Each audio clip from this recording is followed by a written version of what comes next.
जिलापाल ऑडिटोरियम रे जातीय महिला आयोग और ओडिशा राज्य महिला आयोग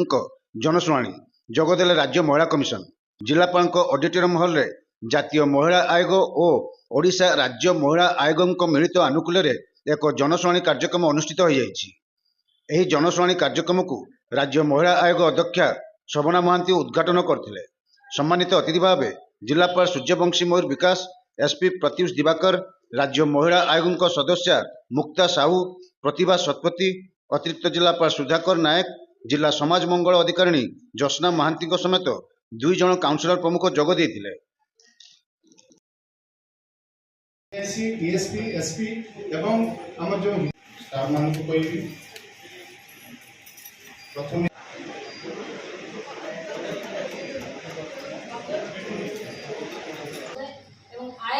महिला कमिशन बालेश्वर कौन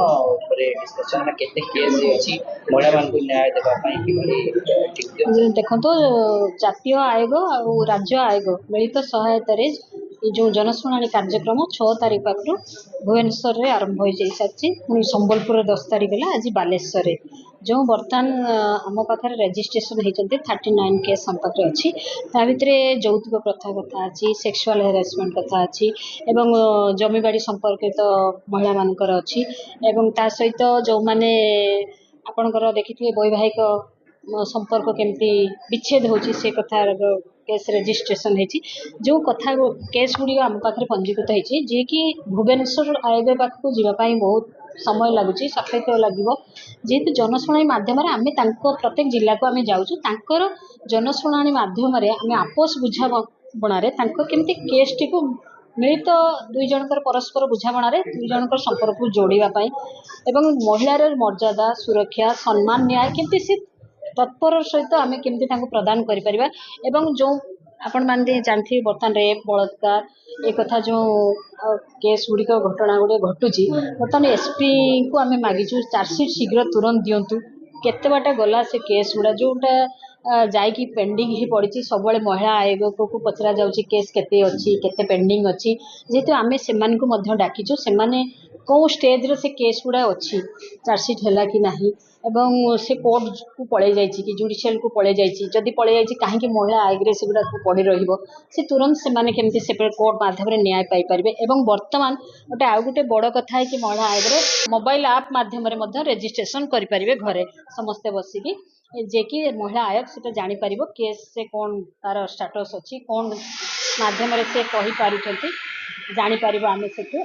न्याय देवा से जनशुणाणी माध्यम प्रत्येक जिले में जिते केस आसिकी पेंडिंग होगी प्रत्येक दिन प्रश्न पचरा केते केस है केते पेंडिंग है कौन आप न्याय दे पारे से आम जनशुणाणी माध्यम समस्त शुणु धैर्यर सहित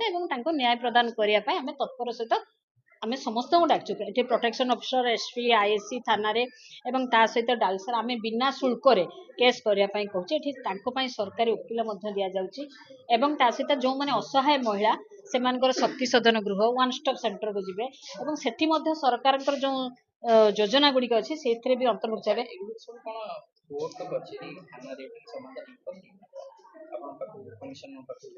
मैंने कोर्ट रे जो केस जाऊँगी सी 3 वर्ष 4 वर्ष चली जाऊँगी केस कला परे भी जो डोमेस्टिक वायलेंस एक्ट रे कोर्ट रे भी केस करिसेंती सेमाने भी झियो महिला माने पचारचंती मैडम आमर टिके केस टाकू शीघ्र शुणिकी हमको न्याय दिंतु कारण कोर्ट मुझे आपन तो डोमेस्टिक वायलेंस रे केस करचंती कोर्ट रो उद्धार कई नथि माने आईन रो उद्धार कई नथि से जुडिशियल को जाई ना आमर 6 वर्ष हेलानी आमर 3 वर्ष हेलानी किंतु आमे गोटे धैर्य सहित शुणिकी जहाँ गोटे त्वरित न्याय देवाई चेष्टा कर आपस बुझामणा करके केसटे जमी वैवाहिक संपर्क विच्छेद न हो सुरखुरे जीवन यापन करते यहाँ चेष्टा कर